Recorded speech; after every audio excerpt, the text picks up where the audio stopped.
अब हम मूव करेंगे क्वेश्चन नंबर 22 को सॉल्व करने के लिए। ये भी चैप्टर नंबर 7 केमिकल इक्विलिब्रियम की एक्सरसाइज का क्वेश्चन है। A figurine device used to predict weather condition is blue on dry sunny days and pink on damp rainy days।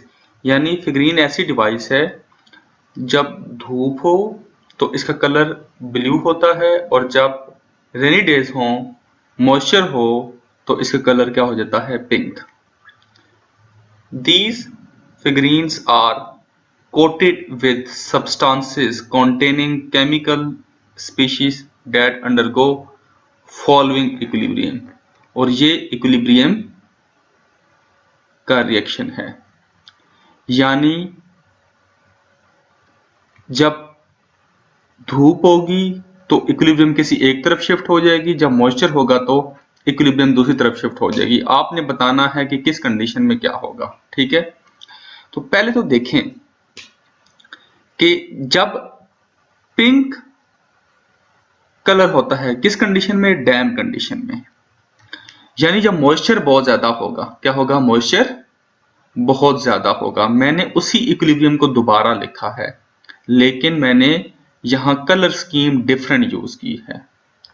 यानी रिएक्टेंट के लिए मैंने पिंक कलर यूज किया है, प्रोडक्ट के लिए ब्लू कलर यूज किया है। थोड़ी देर तक ये आपको समझ में आ जाएगा कि मैंने ब्लू कलर और पिंक कलर क्यों यूज किया है, ठीक है।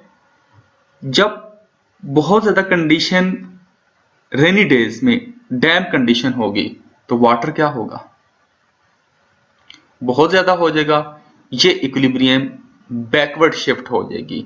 जब बैकवर्ड शिफ्ट हो जाएगी पिंक कलर का ये सब्सटेंस बनेगा। तो ठीक है, तो उन्होंने पूछा है कि identify the pink substance. Pink substance कौन है, तो ये आपके पास क्या हो जाएगा, पिंक सब्सटेंस हो जाएगा। और जब धूप होगी तो वाटर क्या हो जाएगा, रिमूव होगा। ये सिस्टम फॉरवर्ड मूव कर जाएगा। जब ये सिस्टम फॉरवर्ड मूव कर जाएगा तो ये सब्सटेंस बनेगा। जब ये सब्सटेंस बनेगा तो ये किस कलर का होता है, ब्लू कलर का होता है। तो उन्होंने पूछा है कि आइडेंटिफाई दी ब्लू सब्सटेंस, तो आपने ब्लू सब्सटेंस की जगह इसका फार्मूला लिख लेना है। Identify the pink substance, pink substance की जगह ये वाला फार्मूला आपने लिख लेना है।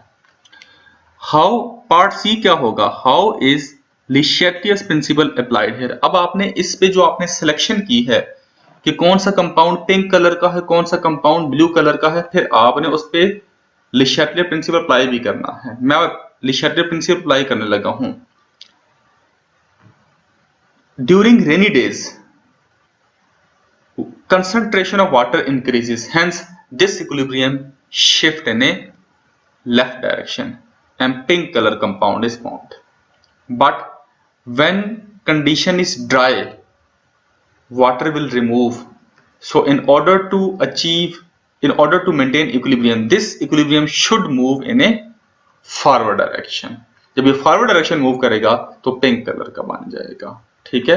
तो आपने बस पेपर में ये लिखना है कि जब रेनी डेज होंगे, during rainy days concentration of water is more, hence this equilibrium will shift in left direction, and during dry sunny days this equilibrium should move in right direction। इस वजह से पिंक और blue colour आपको मिलता जाएगा। अब हम move करेंगे क्वेश्चन नंबर 24 की तरफ। पहले सी स्टेटमेंट पढ़ते हैं। Baking soda, baking soda sodium hydrogen carbonate है, undergoes thermal decomposition as follows. यानी उसकी क्या हो रही है, थर्मल डिकम्पोजिशन हो रही है। यानी बेकिंग सोडा जब डिकम्पोज होगा सोडियम कार्बोनेट बनेगा, कार्बन डाइऑक्साइड बनेगा और वाटर बनेगा। Would we obtain more carbon dioxide by adding extra baking soda to the reaction mixture in a close container और इन ए ओपन कंटेनर। यानी हमें carbon dioxide ज्यादा कब मिलेगा,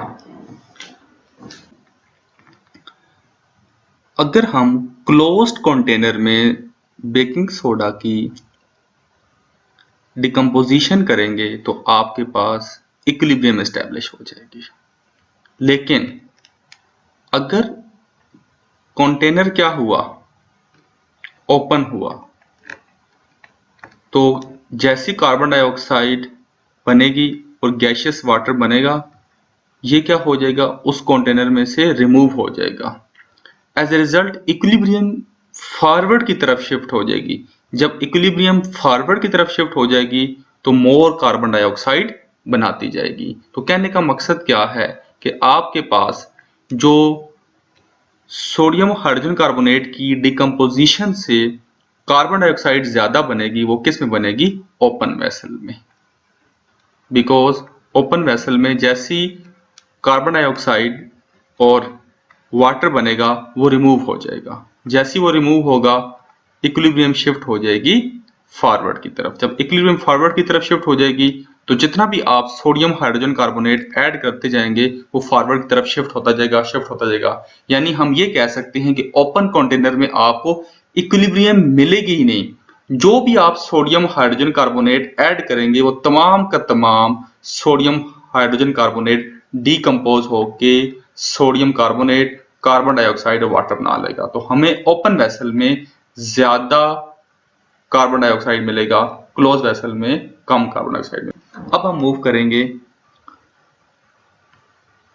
क्वेश्चन नंबर 25 की तरफ। ये भी इंपॉर्टेंट क्वेश्चन है और ये पेपर में एक दफा आ चुका है। इसकी पहले स्टेटमेंट पढ़ेंगे, स्टेटमेंट क्या है, फिर इसको क्वेश्चन को सॉल्व करने की कोशिश करेंगे। Potassium dichromate solution has beautiful clear orange color, यानी पोटेशियम डाइक्रोमेट का ऑरेंज कलर है। this is due to color of dichromate ion, यानी डाइक्रोमेट आयन ये कलर है। when salt is dissolved in water